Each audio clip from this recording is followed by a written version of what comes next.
بسم اللہ الرحمن الرحیم۔ مور جتنا اب خوبصورت ہے اس سے کہیں زیادہ جنت میں خوبصورت تھا۔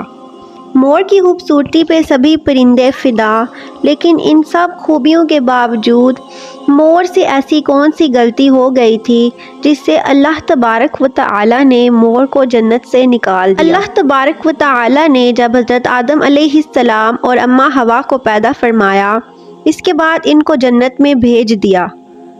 وہ دونوں جنت میں بہت ہی پرسکون رہتے تھے، بہت ہی لذیذ میوے پھل کھایا کرتے تھے، لیکن ایک اناج جس کو کھانے سے اللہ تبارک و تعالی نے انہیں منع فرمایا، اور وہ اناج گندم تھا۔ چونکہ شیطان حضرت آدم علیہ السلام کی وجہ سے ہی جنت سے نکالا جا چکا تھا، اسی وجہ سے شیطان کی حضرت آدم علیہ السلام سے دشمنی ہو گئی تھی۔ شیطان یہ جانتا تھا کہ وہ کسی بھی طرح حضرت آدم علیہ السلام کو جنت سے نکالے اور ساتھ میں حضرت اماں حوا کو بھی جنت سے نکال دے۔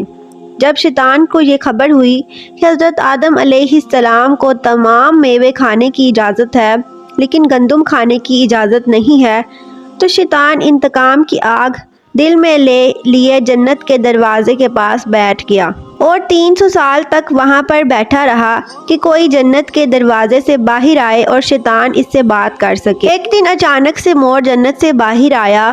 شیطان اس کو دیکھتے ہی بہت خوش ہو گیا۔ شیطان نے پوچھا، اے خوبصورت پرندے، تم کون ہو؟ مور بولا، میں مور ہوں، اب تم اپنا تعارف کراؤ۔ شیطان نے جواب دیا، میں عالم کروبیہ کا ایک فرشتہ ہوں، میں اللہ کی عبادت سے ایک پل بھی غافل نہیں ہوں، میں چاہتا ہوں کہ میں جنت میں جاؤں، وہاں کی نعمتوں کا اپنی آنکھوں سے مشاہدہ کروں۔ شیطان مور سے کہنے لگا کہ تم مجھے جنت کے اندر لے جاؤ، میں تمہیں 3 ایسی باتیں بتاؤں گا جس سے تمہیں ہمیشہ کی زندگی حاصل ہو جائے گی، تمہیں بڑھاپا اور بیماری نہیں آئے گی، تم ہمیشہ جنت میں ہی رہو گے۔ شیطان کی یہ باتیں سن کر لالچ میں آ کر مور نے کہا کہ مجھ میں تو اتنی طاقت نہیں کہ میں تمہیں جنت کے اندر لے جاؤں، لیکن ایک سانپ میرا دوست ہے، وہ شاید تمہاری مدد کر سکے۔ یہ کہہ کر مور سانپ کے پاس آیا، اس کو ساری بات بتائی۔ سانپ بھی شیطان کی باتوں سے بہت خوش ہو گیا، پھر شیطان کو اپنے منہ میں چھپا کے جنت میں داخل ہو گیا، اور یوں شیطان اپنی چال میں کامیاب ہو گیا۔ جنت کے تمام نگہبانوں کو یہ معلوم تھا کہ یہ شیطان یہ چال چل رہا ہے اور جنت میں داخل ہو چکا ہے۔ فرشتے شیطان کو جنت سے نکالنے لگے، تبھی اللہ کا حکم ہوا کہ اس کو ابھی تک جنت میں ہی رہنے دیا جائے۔ وہ فرشتے اللہ تبارک و تعالی کے حکم سے رک گئے۔ شاید یہ حضرت آدم علیہ السلام کا امتحان تھا۔ شیطان آدم علیہ السلام کے پاس اور اماں حوا کے پاس جا کر اپنی محبت کا اظہار کرنے لگا۔ وہ دونوں ہی شیطان کو پہچان نہ سکے کیونکہ ماضی کے مقابلے میں شیطان کی شکل تبدیل ہو چکی تھی۔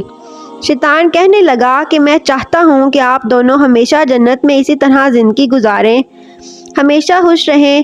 حضرت آدم علیہ السلام اس کی بات بہت غور سے سننے لگے۔ شیطان نے کہا، اگر آپ میری بات مان جائیں تو آپ کو جنت کی اور بھی تمام سہولتیں ملیں گی۔ آدم علیہ السلام شیطان کے بہکاوے میں آ کر کہنے لگے کہ یہ کس طرح ممکن ہے؟ شیطان کہنے لگا، ایک گندم کا دانہ اگر آپ دونوں چکھ لیں تو آپ کو ہمیشہ کی زندگی حاصل ہو جائے گی اور آپ جنت میں ہی رہیں گے۔ یہ سن کر حضرت آدم علیہ السلام کے دل میں رجحان پیدا ہوا، لیکن ان کے دل میں اللہ کی نافرمانی کا خوف بھی غالب آ گیا۔ جبکہ اماں حوا شیطان کی باتوں میں آ گئی، جس پر اماں حوا نے حضرت آدم علیہ السلام کو راضی کر لیا۔ پھر اس کے بعد ان دونوں نے اس گندم کے دانے کو چکھ لیا۔ جیسے ہی گندم کا دانہ ان کے اندر گیا تو دونوں کے سطر واضح ہو گئے، جس کے بعد دونوں اپنے اپنے سطر چھپانے لگے اور خوف خدا سے کانپنے لگے۔ اسی دوران اللہ تبارک و تعالی نے فرشتوں کو یہ حکم دیا کہ آدم علیہ السلام اور اماں حوا دونوں کو زمین پر اتار دو۔ حضرت آدم علیہ السلام کو سری لنکا کے قریب نیچے زمین پر بھیج دیا، جبکہ اماں حوا کو جدہ کی سرزمین پر اتارا گیا۔ جن خوبصورت پیروں سے چل کر مور شیطان کو جنت کے اندر لے کر آیا تھا، وہی خوبصورت پاؤں اللہ تعالیٰ نے مور سے لے لیے۔ سانپ جو اپنے منہ میں شیطان کو چھپا کر لایا تھا، اس کے منہ کی خوبصورتی خوشبو کو چھین کر اس میں زہر ڈال دیا گیا۔ پھر مور کے ساتھ سانپ کو بھی جنت سے نکال دیا گیا۔ ناظرین، اگر آپ کو یہ ویڈیو اچھی لگے اس ویڈیو کو لائک کریں اور چینل کو سبسکرائب کریں۔ اللہ حافظ۔